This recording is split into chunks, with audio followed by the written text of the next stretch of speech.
It's interesting, and the protests are very political and controversial, depending on who you talk to.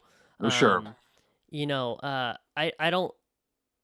I don't think anyone condones burning down buildings, but and this Yeah. is this is probably the most controversial stance I have on something right now.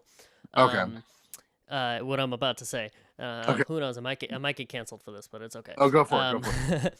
um, but it's okay. I'll just get canceled by the alt right, so it's all good. Yeah. I don't Oh, mind. good. Good. Okay. Yeah, you can handle that. Yeah. So the thing is, and I don't think anyone is condoning all the rioting and looting that and the property damage and stuff that's been going on, Sure. but I understand.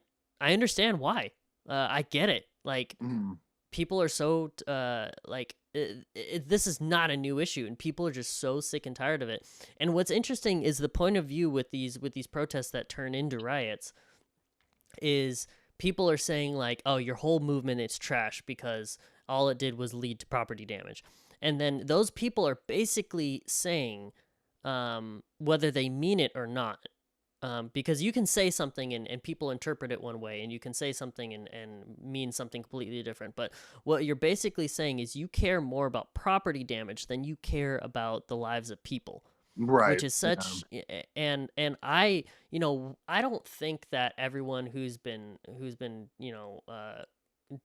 dismissing the protests because of property damage and stuff, I don't think they all think that, but that is what you're saying to people is you True. you Yeah. Yeah. care Yeah. you care Yeah. more about property damage than you do about civil rights. And granted, things have I will say things have gone a bit too far in some cases, but Mm. people are angry. And Yeah. what's Yeah. Yeah.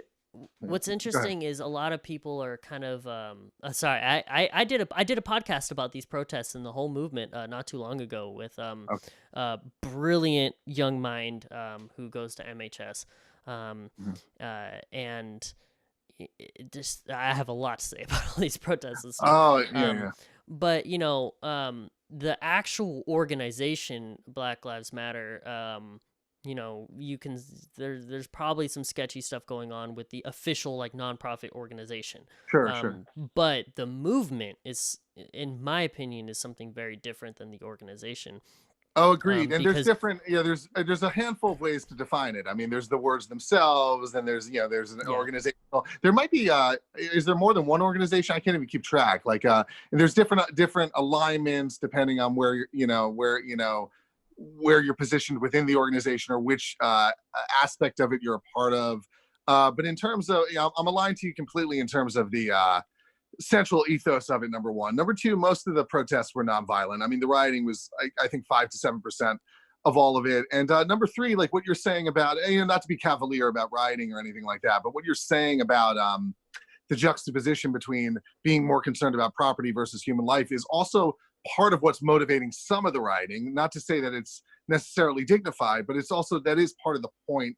It is an act of radical protest or revolt on some level, which is not necessary. I mean, look, it's not something I go out and do. I'm not tranquil about it. I don't know if it leads in a good direction, but the fact is, with Black people in America, and I'm married to a Black person. My children are part Black. I mean, I'm good long relationships for 23 years with all the members of her family, so on and so forth. I mean, you see all different stories and scenarios and situations, but in the aggregate, Black people get the short end of the stick in terms of income, in terms of home ownership, in terms of education, college education, in terms of incarceration, police apprehension, police violence, police mortality.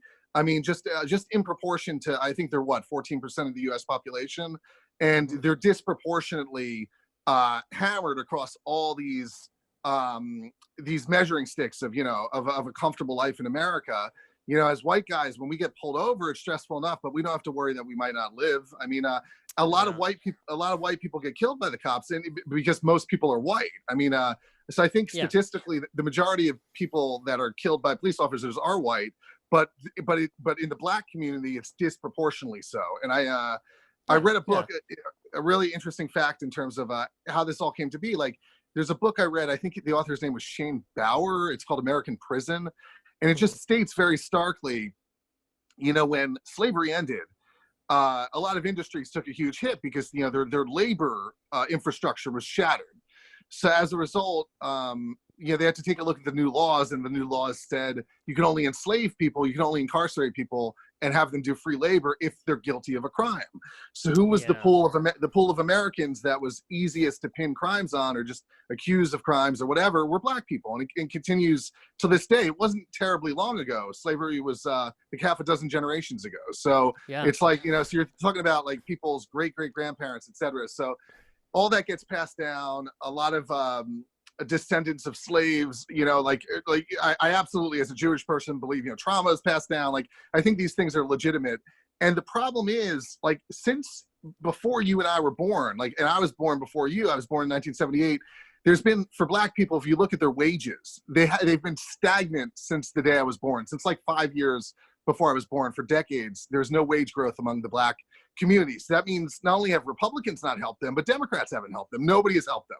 No Yeah. policy, no like policy craft or any kind of solution, to the extent that you're even trying or pushing solutions. As you know, being in government, there's huge trial and error when you do politic and you regulate.